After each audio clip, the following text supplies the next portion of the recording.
Um, can everyone see me? Well, I guess we can't get responses from people, but I'll start.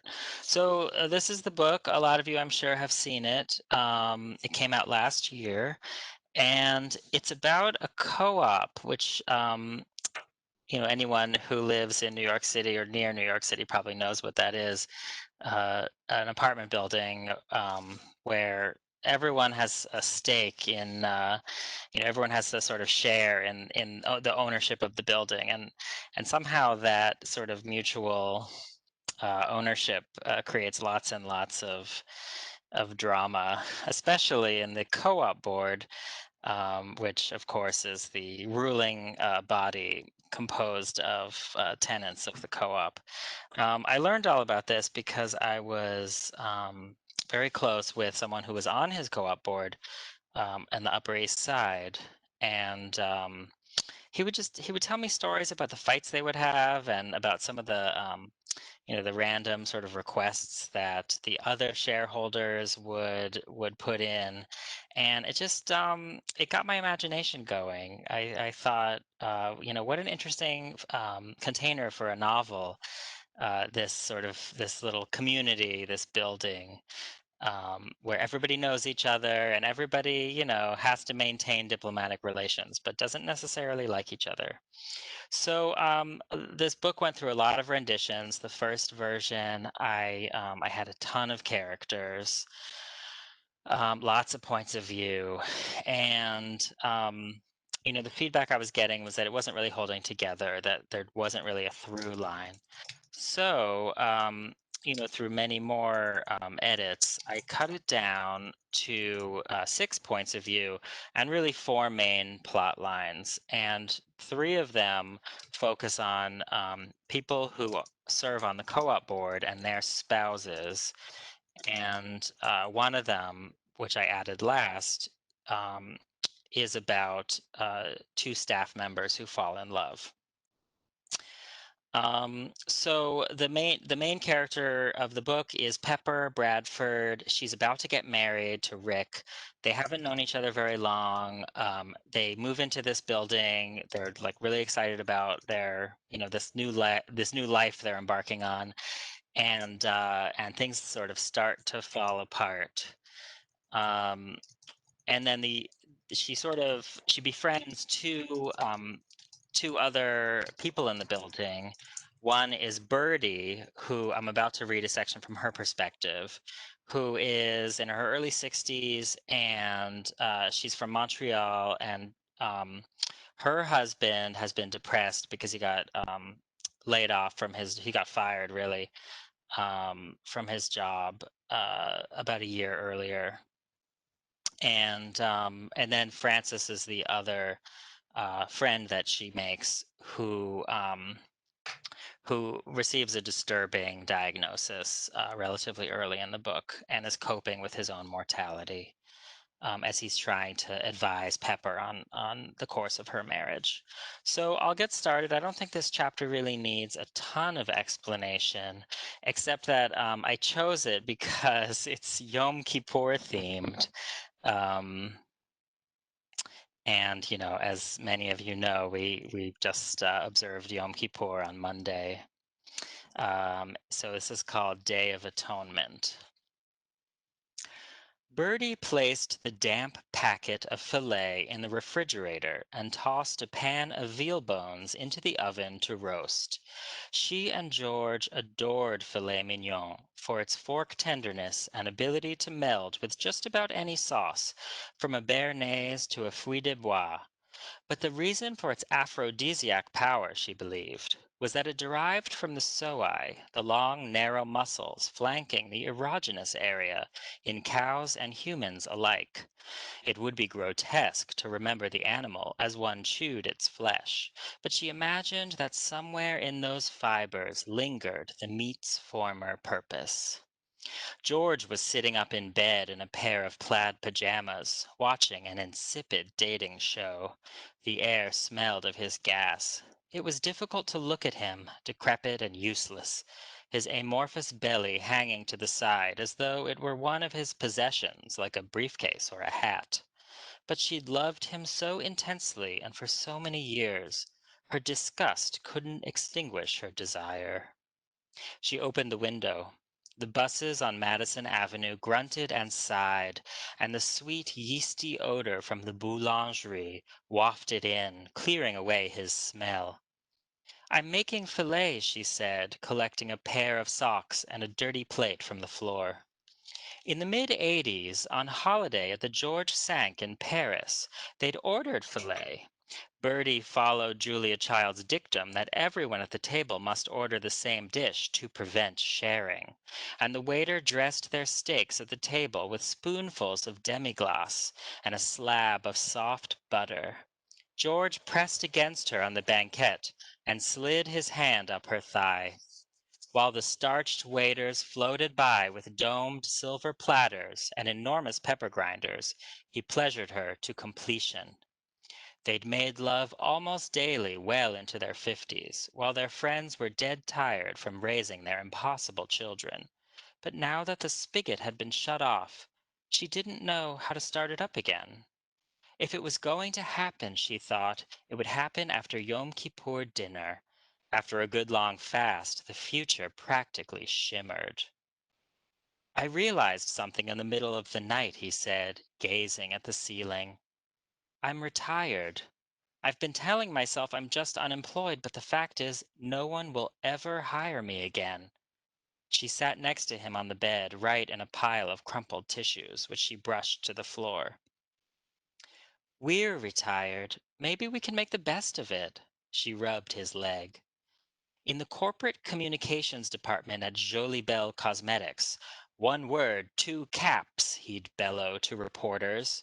George had been instrumental in fashioning the company's sexy young image, in New York in the early 1970s, then in Montreal, and then, after an expansion in the mid-'80s, back in New York.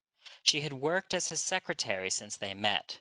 They'd dreamed about retiring for years, envisioning a grand send-off when he turned 66, maybe 70.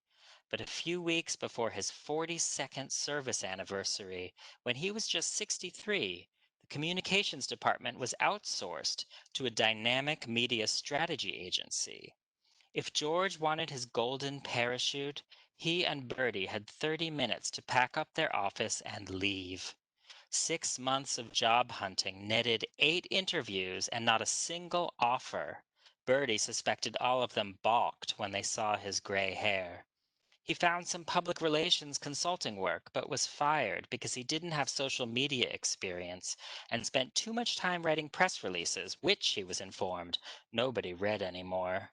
News of the bloodletting at Jolibel, including his termination, was covered in the Wall Street Journal. In George's eyes, this was tantamount to a public flogging. He wouldn't leave the apartment.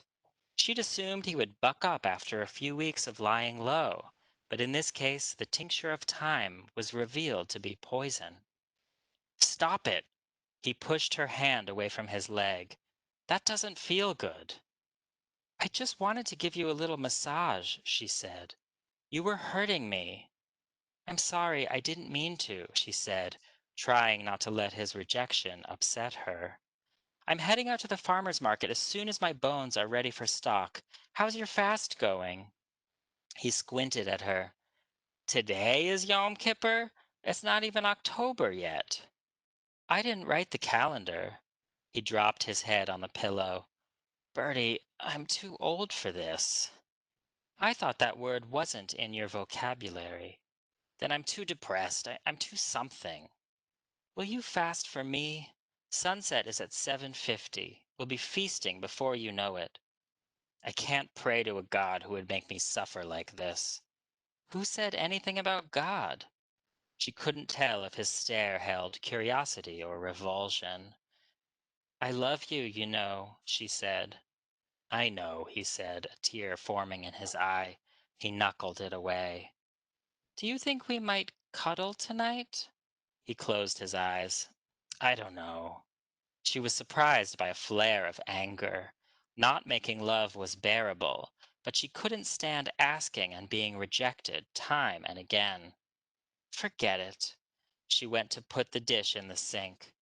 Maybe he would change his mind after breaking the fast. Please don't leave. Although she was cooking on deadline, she sat back down. She drew his head into her lap and combed his greasy, nickel-colored hair with her fingers, smoothing out the ragged white hairs, thick as vermicelli, that had recently sprouted in all directions, and recreating the boyish part he used to wear.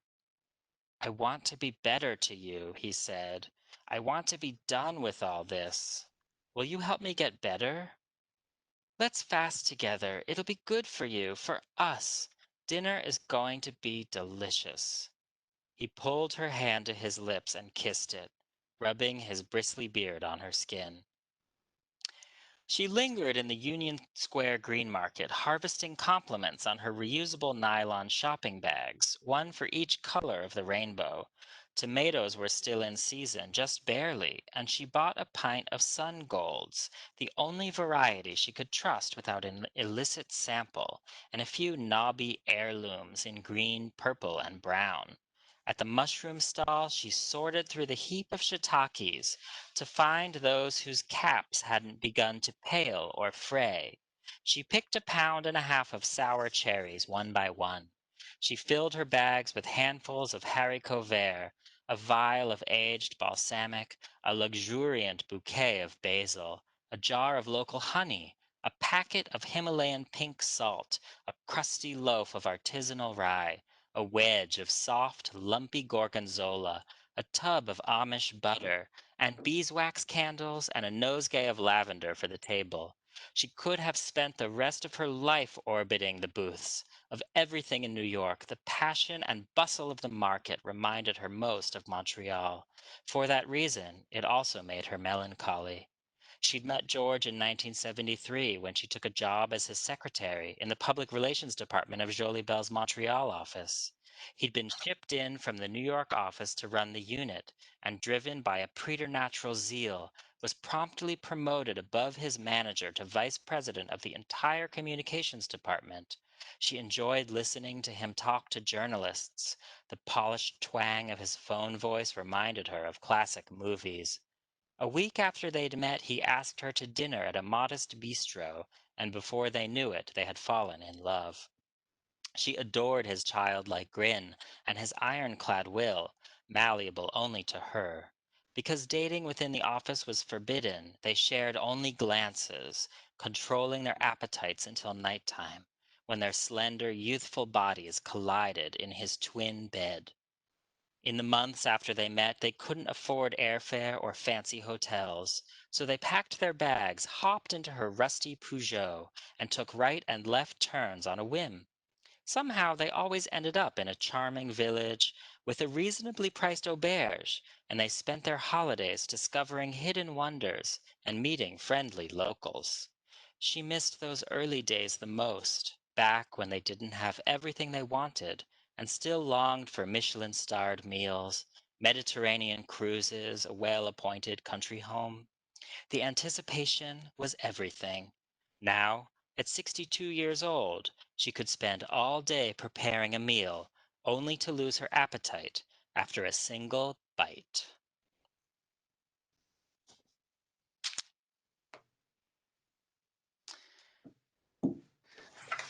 Thanks for that. Thank you. So we've got, before we take questions from the audience, I have a few questions for you about the book. So um, I'm going to skip to one of my favorite questions. Was it easy or difficult to write a female character? Well, that's a good question. About half of the book is told from female characters' points of view and half from male characters. And I definitely was aware when I was doing it that it couldn't be me. Like I needed to kind of reach outside myself.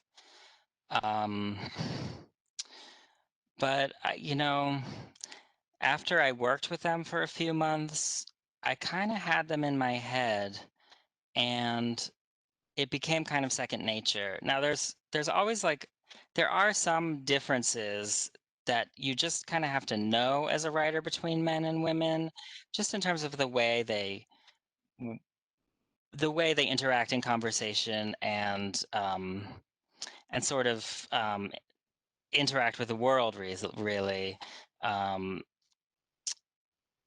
and those things I sort of had to pick up based on feedback and just observation. But they're not.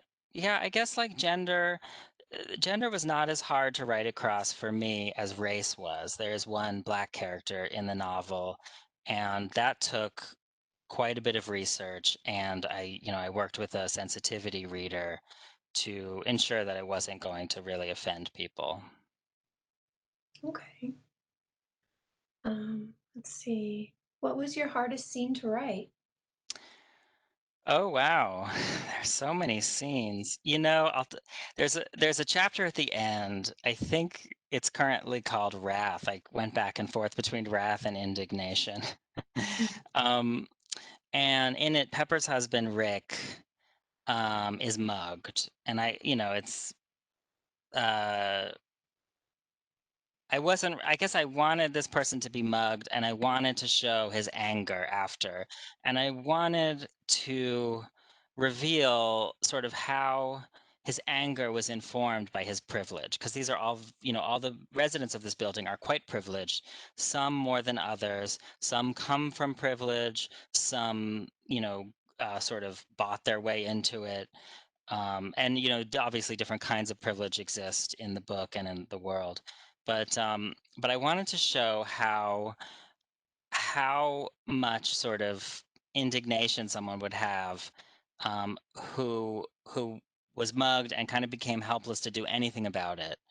um, and I rewrote this chapter like literally from scratch 5 times, like completely different, like different muggers, different outcomes, different interactions with the police, different, reactions from Rick. And and it was never working. And I think it was never working because it wasn't really integrated into the book. And it didn't really integrate into the book until I wrote the chapters from the perspective of Caleb, who is the staff member who falls in love with a doorman. um, and I realized like it what I had to do was bring their stories together and use the chapter and use this to really comment on privilege in a more concrete way. And so finally, in the very last draft, really like more than 4 years after I started the book, I finally came to a place was really happy with. Wow. Wow. So we have a question from someone, and it says, you talked a little bit about your editing process in terms of narrowing the characters you focused on, but can you talk more about your writing and editing process? Sure. So yeah, I worked on the book for almost 5 years. It was about 5 years from the point when I started to the point that it came out. Let me think, 2013 to 2019. Oh no, 6 years. So I worked on it for 5 years, and then there was like a year of, publicity and getting ready for it to come out. Um, and I finished a draft in about a year and a half, and I showed the whole thing to my writing group, and I think like it just kind of didn't come across. Like they didn't hate it, but they didn't get it. And I felt like if I'm gonna like put a book out there, I want it to be something that like really like hits people in a meaningful way. So the book was originally short stories. It was 15 short stories, and I would write them like I would come up with like either a character or a scenario or an idea, and like every time I sat down to write it'd be different. But I had these ideas about like writing about characters who really weren't good at sort of adjusting to like certain realities of life, like whether or not they were like wealthy. um they just kind of never like they life would throw them a curveball and then they would react in this kind of like weird, like crazy way. So it's like kind of about like all this madness. And I think like it was 15 stories. I kind of wanted it to be more of a novel, partly because that would be easier to publish, and partly because I sort of imagined it from the beginning as a novel, even though it was written in stories. So so I took about half of them out. I like added like I stretched out the plot lines of the remaining ones, and then I kind of did that process a couple more times. Um, story like plot lines fell away if they kind of felt redundant, or if I didn't really love it, I let it go because there was just so much material and I wanted it to be a reasonable amount. And still, it's a very plot heavy book. There's so much going on. And so a little more just about the editing. So yeah, I worked with like readers and writing groups and like tons and tons of readers, and tons of work. And then after about 3 years total, I think I found an agent. I got an agent. A friend recommended her agent, and he loved it. And he asked me to focus more on Pepper to give it to give the book even more of a through line and kind of a focus for the reader. Um, and then we sold the book. It took a long time between agent. It was a whole year between agent and book deal, which was the most agonizing year of my life. And the editors all had different opinions on the book, and I think it's because there's so many characters. They sort of all sided with different characters. The male, I had 4 or 5. There were, I think, 5 readers of the book at the publishing house, and like the men sided with the male characters and the women sided with the female characters, which I thought was sort of a sign of success. But I really wanted people to like kind of root for everyone.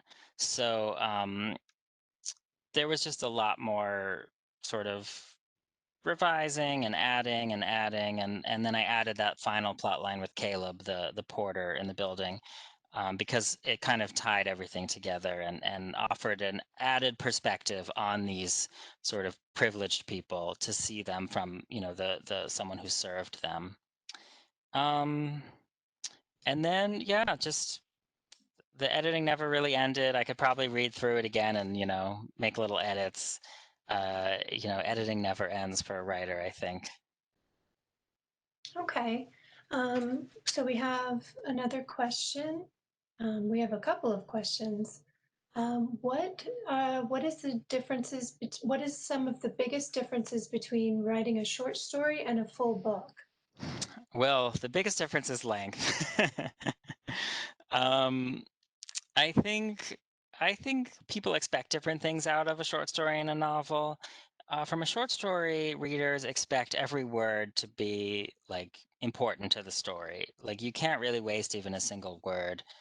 In a novel, the reader expects to be sort of transported away. So it's not so much about the economy of language, and it's more about the sort of slow accumulation of meaning and character and emotion.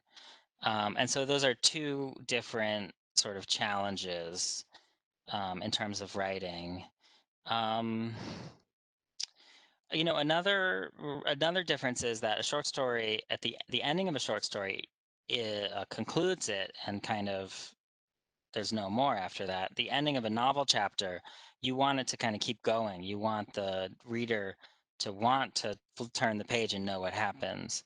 So that turned out to be a big challenge when the novel is pretty much all in short stories. I kind of kept that conceit, I think, because it felt like it made a difference to have them all be kind of little gems, like little short stories, separately. And most people don't notice that when they read it, but that was important to me. So it was a challenge to kind of plant seeds in one chapter that were important to that chapter, but then that would then carry over to the next chapter. Raise questions in one chapter, have interactions that would then bear fruit later. And then finally, the great challenge of the novel, I think, is building toward a climax that makes sense, that sort of happens all around the same time, which is very challenging because, like, the reader, pretty much, most readers are very attuned to the amount of coincidence in a novel. So if it just feels like the author was sort of saying, okay, on this night, this is going to happen, and this is going to happen, and these people are going to meet, and this is going to explode, and whatever, um, that can't happen. You have to have the characters sort of come to this climax naturally.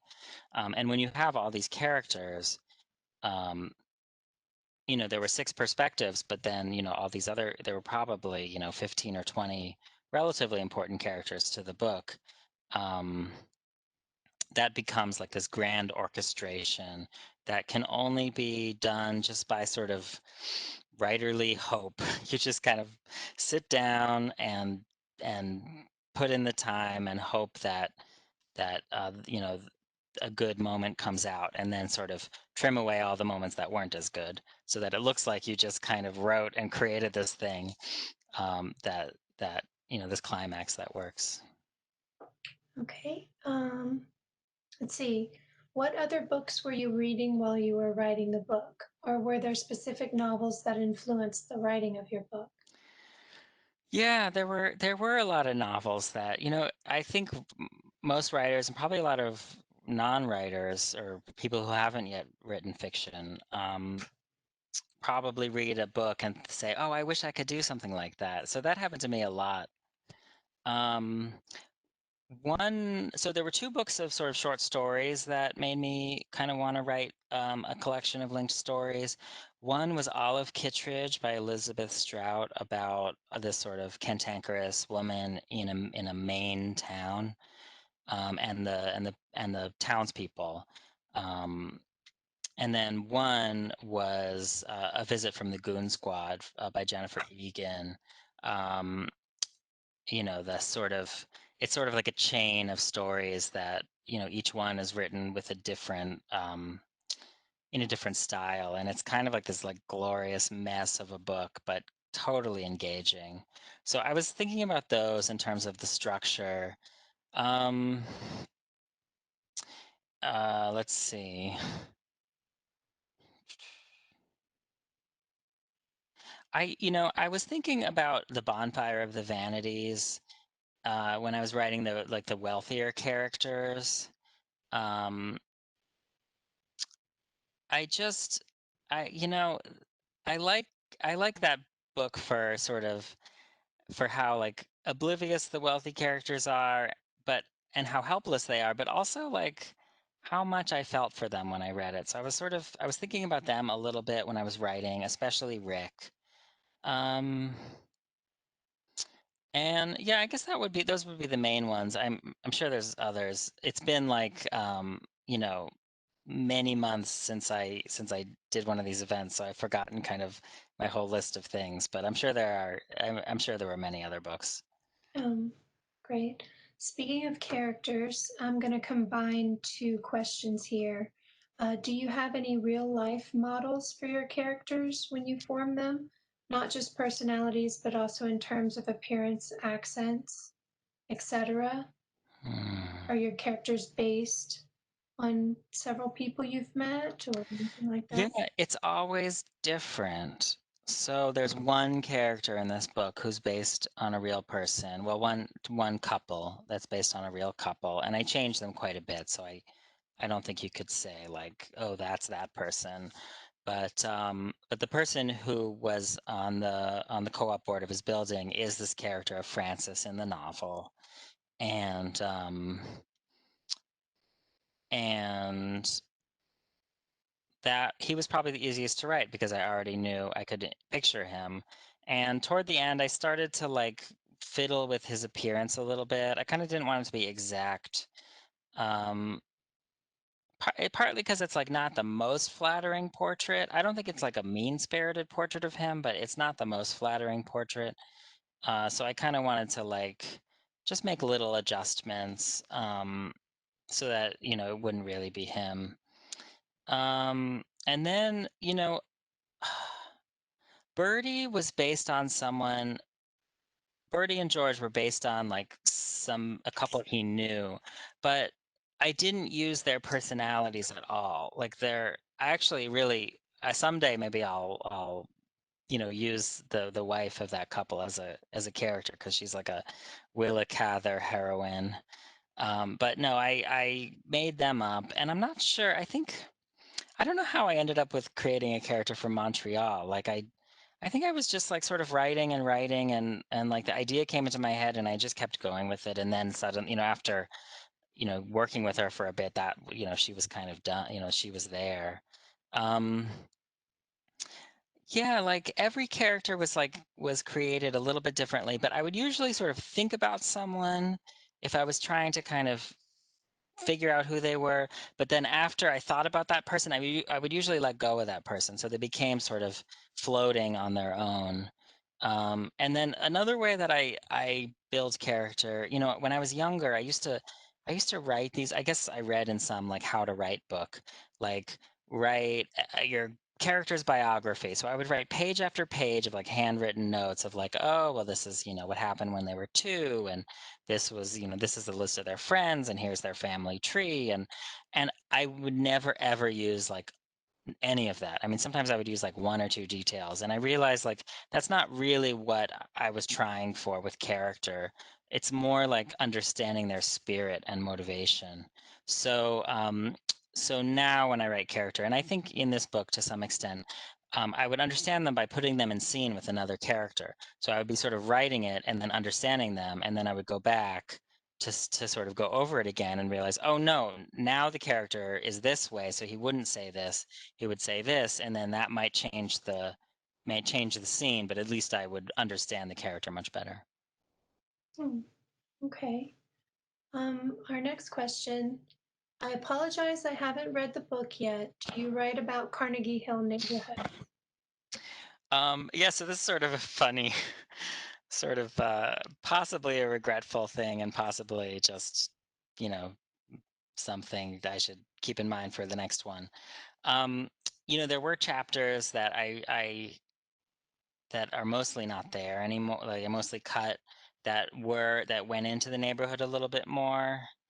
And I felt when I was writing, I was thinking about the building. I was thinking about the building and the people in it. And actually, the title before it was Carnegie Hill, before we sold it, it was called the Chelmsford Arms, which was the name of the co-op building.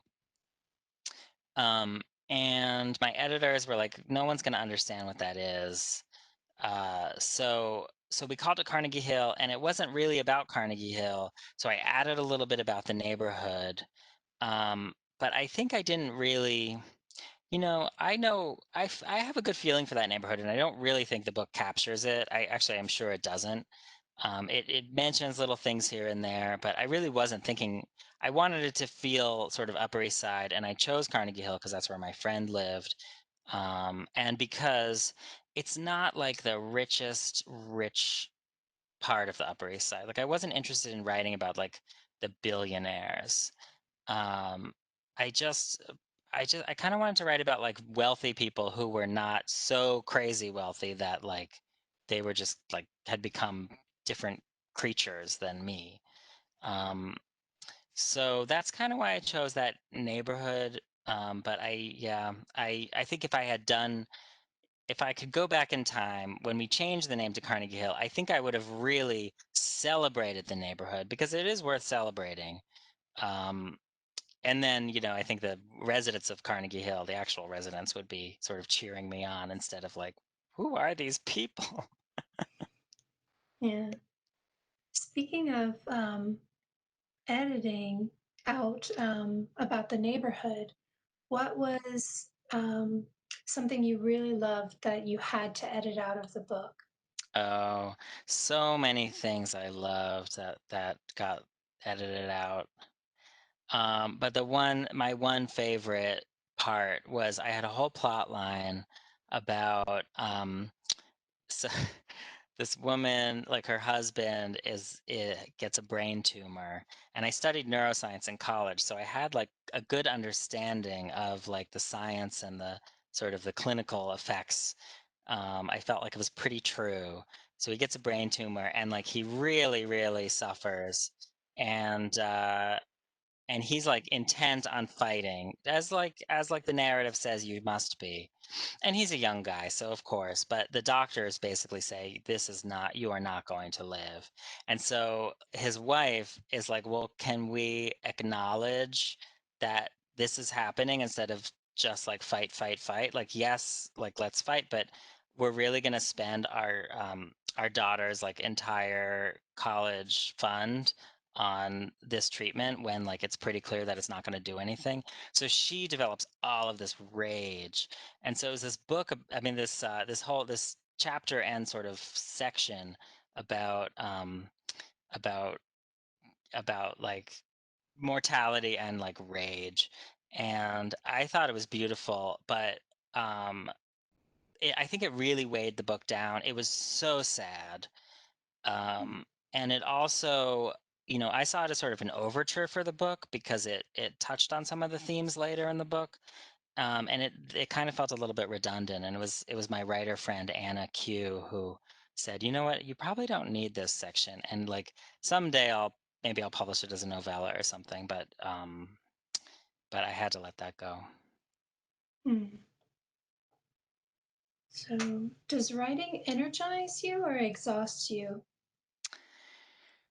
Ah, it usually energizes me. Like since the pandemic began, it like I'm like tired all the time. Even though I like get as much sleep as I want. Like I don't have to get up at a certain I mean I have to get up to work, but like work starts at 9. Like I used to get up at 7 or before that. And yet I'm just tired, and like s- if I'm really in like a groove, it's so exciting and I have so much energy. But recently, it's been kind of like a daunting task and tiring. But I know that if I just keep doing it, I'll reach those peaks. It's just, I think it's the pandemic, yeah. But usually it's exciting to me. And in fact, like I wrote, most of Carnegie Hill at night and on the weekends. So, those are usually times when people are relaxing. So it was kind of relaxing. Hmm.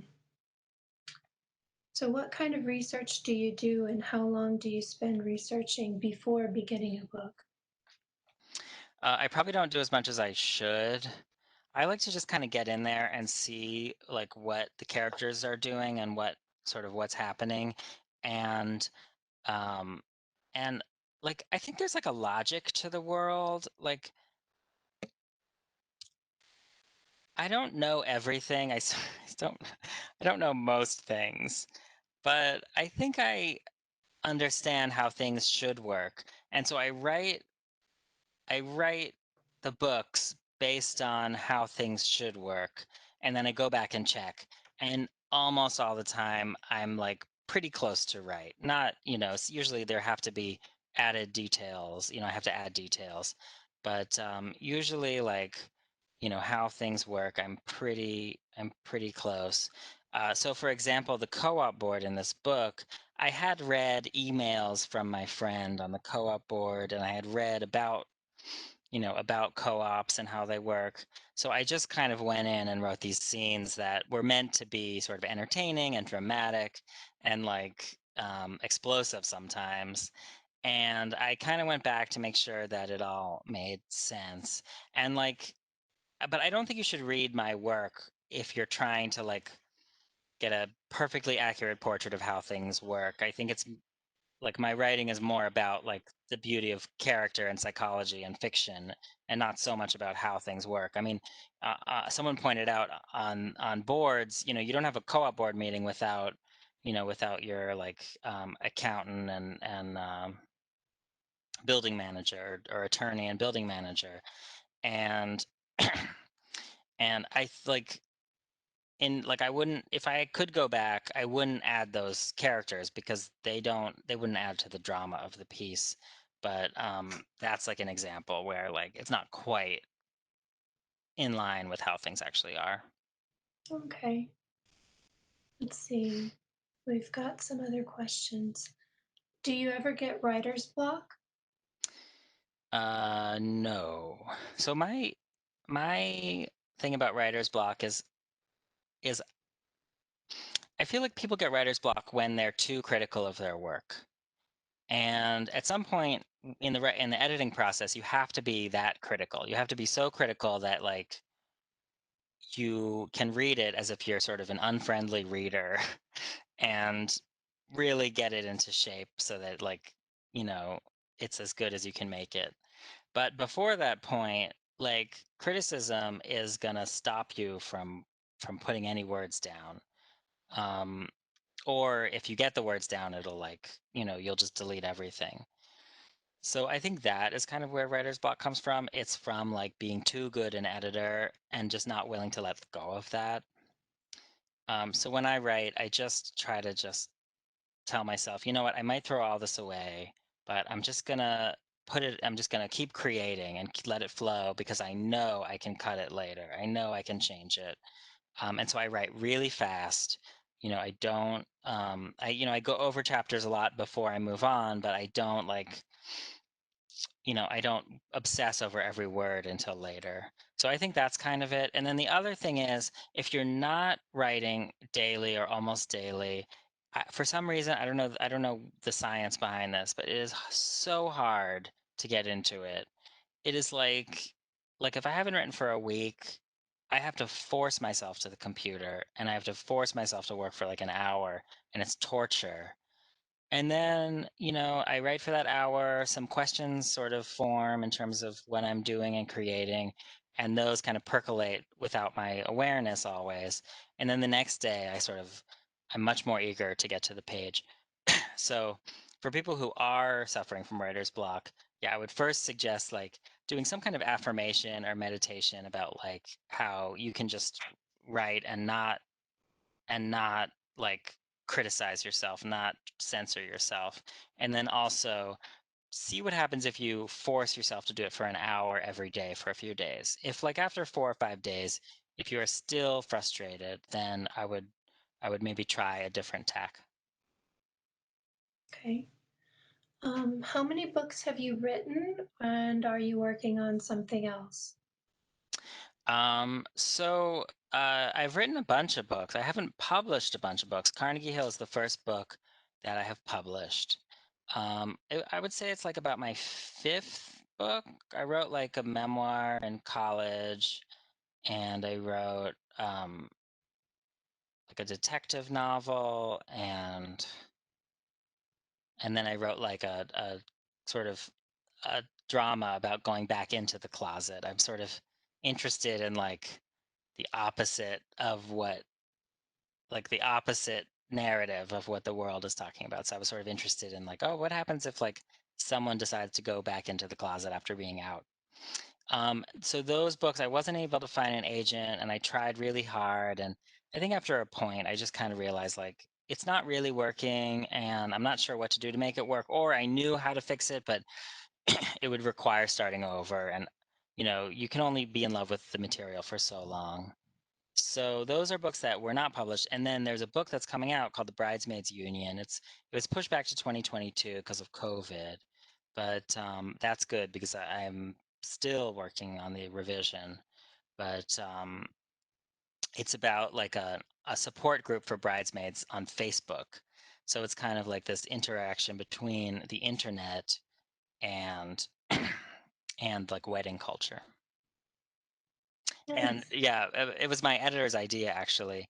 It wasn't naturally like the first idea I jumped to, but after I worked with it a little bit, like I'm really excited about like the sort of insights that the book has and the drama that those two worlds create. Nice, nice. Do you have a favorite writing exercise? Um, I mean, I come up with a lot of them for for my students. I teach a class at NYU. Um, and I think I don't I think this is what you're asking, like little like prompts to get people writing. Um, I don't think I really have a favorite. I just like the art of creating them is like having them be specific enough so that like someone can can like think of a way to get into it, but then be general enough so that people can take it in their own way. And I try to like have each one sort of have like an experiment with like form or voice that students wouldn't normally do. And I've done these myself, and it is really fun just to kind of throw away like my ideas about plot and character and just kind of put words on a page and create. Um, yeah, I think that would answer the question. I can't think of any other kind of writing exercise I would do. Okay. So I have one final question for you. Okay. If you could tell your younger writing self anything, what would it be?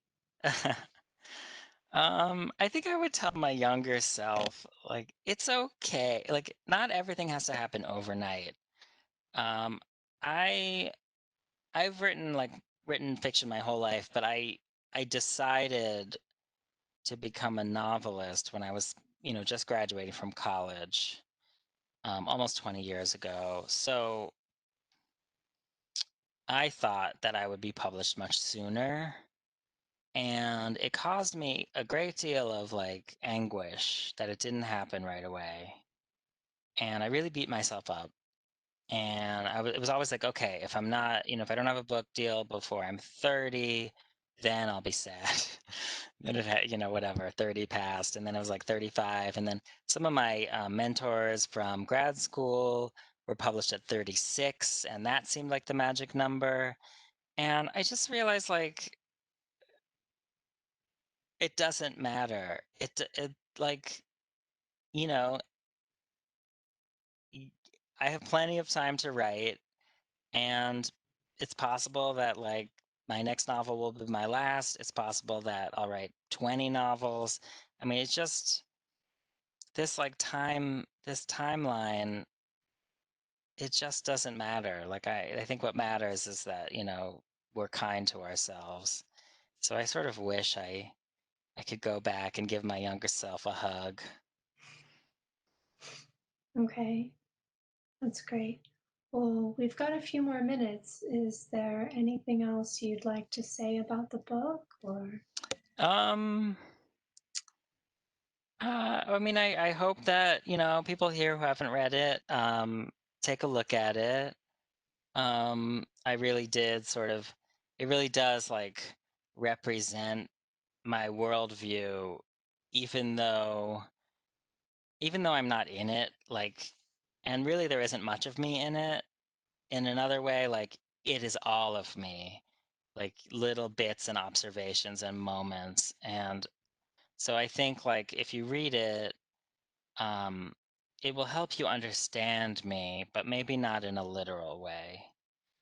I guess that's what I would say, and just that I'm so grateful to the library and to you, Jen, for inviting me to do this. I had a bunch of readings canceled when COVID happened, and I just assumed that was the end of the book.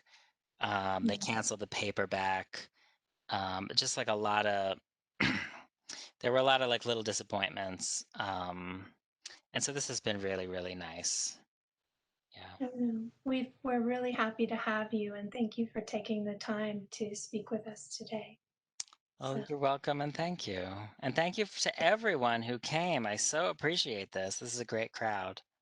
yeah, everyone's really chuffed with the event. So, um, I think it's pretty great. So, anyway, so thank you again for coming, and uh, hopefully everybody gets the book or gets to read the book. It's pretty great. So, Okay, so thanks. thank you. Okay, Okay. bye. Bye-bye.